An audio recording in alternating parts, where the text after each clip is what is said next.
Hey everybody, this is Dr. Joe Borio with this week's Thought Flash. Big reminder to everybody out there. We've got a big event coming up in New York City. It's going to be the 9th and 10th. It's going to be at LaGuardia. It's a Friday, Saturday. We start around Friday late afternoon, say 5 o'clock. We'll go right into the later part of the evening, and then we start up early on Saturday, and we go all day right till about 5:30, 6 o'clock. It's going to be a great event. I'll tell you why. Matt McCoy is going to be with us. Dr. Matt McCoy. He is the editor of the Journal of Vertebral Subluxation Research. He was great last year. He spoke for us. He's going to be great this year. There's so much new research coming out on chiropractic, and I think for all of us that need to sharpen that sword, to get that certainty in place, to speak from a place from your heart and your head, and really be effective in influencing other people, members of your practice, new members, patients, what have you, about what chiropractic is and why they need to be there, why their family needs to be there, why everyone they know, the entire planet needs to be under chiropractic care. How can we say that with a surety, with certainty? And the more certain we are inside ourselves, the more certainty will certainly extend out, and we will definitely have a greater degree of influence on other people. So that's what's great about listening to guys like Dr. Matt McCoy. We've had Dr. Tom Colton speak. He's phenomenal. He's somebody that's gone through the CARIC program, certainly a lot of good clinical hours on his own belt, and great guy to listen to. So certainly join us in New York. That being said, today I wanted to talk a little bit about maybe practice application, and what the heck does that mean? Well, what happens is, I get on these thought flashes and I'll read Giant versus Pygmy, or Life Without Fear, or The Doctor, all these other books. I'm listening to a great 30-day course by Sigafus. I've probably listened to it 100 times, and just really enjoyed it. But, we need to get some practice application, because I have a lot of docs that call me and email me and text me and say, Doc, that was a great thought flash, or that was a great event, but, I want to hear, how do I put that into practice? Last week I talked a little bit about putting some things into practice, and that was just talking about the segment that you adjust, and neurologically what body part that innervates. I'll tell you, just doing that. I have clients that start with our program. Hey doc, where do I start? You've got so much stuff. There's scripts and day 3 procedures, and how do I handle a first miss? How do I handle a re-exam? How do I handle marketing? How do I handle my office meetings? And that's just the surface. And then there's 100 things to learn in each of those. Where do I start? The place to start is in your head. I would say the 6 inches between your ears, but in their head, there's 6 inches between their ears. And how do you work on that? Start giving them the idea every time that when you adjust them, it affects their neurology. Not their back, not their pain, their neurology. See, because the way we need to change the world with what we do as chiropractors is we have to get them to understand that their illness, sickness, disease, in the manifestation of symptoms is 20, 30, 40 years in the making. That our job as chiropractors are to involve ourselves 30 years before the so-called backache or liver disease or heart disease or any type of sickness, illness, disease that develops the body. Our job is to get there before the body starts to break down, to slow the process, to allow the body to work the way it was intended, to express life the way it was intended. That's our job. One of the ways, one of many ways, but one of the ways to start expressing value, to get them to equate the adjustment to something valuable, to something that's changing their body, one of the ways is to talk about the adjustment and what area of the body it goes to. So let me give you an example. I walk into the room.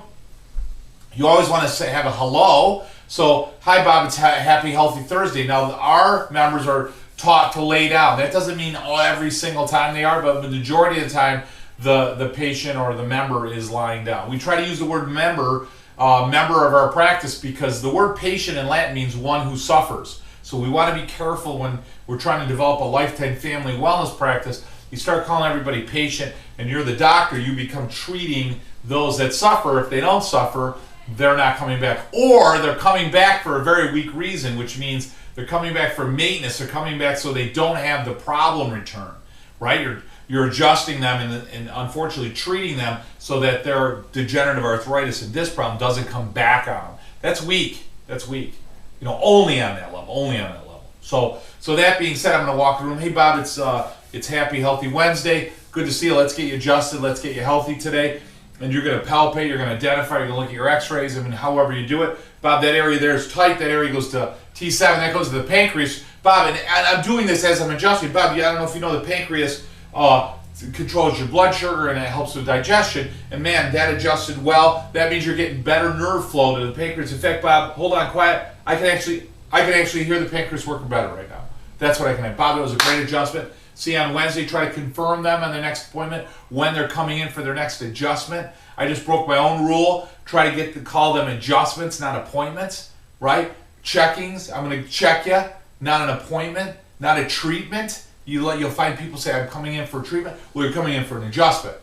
We're coming in for adjustment. We're not really treating it. And guys, I know that it's tough. And I know that some of the things I tell you to do are a big leap for some of you because you're practicing in a different realm. But I will tell you that just making some of these changes. I had a couple clients call me and say, they wanted to be clients, and they said, I'm not going to join your program because I don't want to see 600 a day. Well, the reality is, guys, is I don't see 600 a day anymore, number one.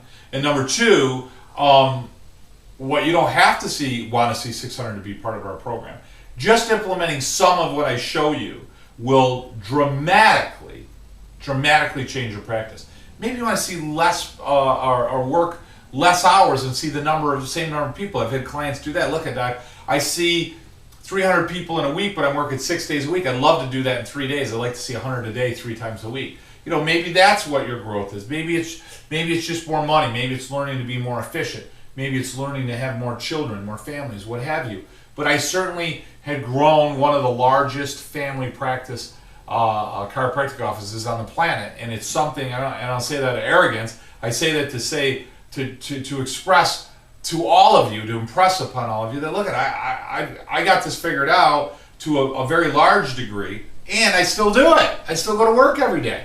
If I'm not in the office, I'm traveling somewhere, or I'm trying to spend time with my family. But the reality is, I'm still doing it, and I'll tell you why I do it. Bottom line, I love to do it. I love to do it. I think anyone will tell you that there's a lot of easier ways probably to make a buck. Being a chiropractor is not an easy task. And I truly believe that those that are chiropractors for the right reason, are called. They really are called. Because if you believe in the philosophy of chiropractic, if you accept that as doctrine to you, you realize that there is no coincidence. Everything has a purpose. Everything has a plan. Everything has an intention. And you're called to that calling. You're brought to that level of service. Because what we do as chiropractors, and I'll end here, guys, what we do as chiropractors is unique to any other healthcare profession. We are truly the wellness chiropractor, wellness doctor, if we can use that term. We are truly the wellness profession. We're the dentists of the spine. We are the dentists of the spine. Listen, I don't want to get involved when you got, gingivitis and your teeth are rotting out of your head. I want to get involved before that even happens. So much sooner that before you even have plaque buildup on the brush and floss and take really good care so the messages can get there. You got to express that to neurology's there. No one can do that. And because you're not going to take their appendix out in crisis, because you're not going to reach in their chest and massage their heart in the middle of a heart attack, I understand that. We're not that type of healthcare provider. That doesn't lessen your need. It doesn't lessen the need of your presence in their healthcare. At crisis care or ideally at wellness care. So they always need good neurology, always, whether they have cancer, heart disease, or no symptom at all. And I think to really generate a large practice and a stable practice and a fun practice, a fun one, the one that I have where you're going in and people are there because they feel good and they want to keep feeling good. For general, I'm not saying people don't come in with aches and pains and so forth when they start, but to really generate that, you got to get into that wellness mindset. You got to get them to value what it is you do as a chiropractor, is what we do as a profession. You got to get them to value what we do as a profession. for them to come in, bring their kids in, and just lay there and get adjusted. You're not having to take a history every time. You're not having to do a full evaluation exam every time. And you know what's nice is they can come in, they get adjusted, you check them, and they leave. And that's great. They value it. It only takes moments to do those types of adjustments. They're fun. It's exciting. It's high fives. It's hugs.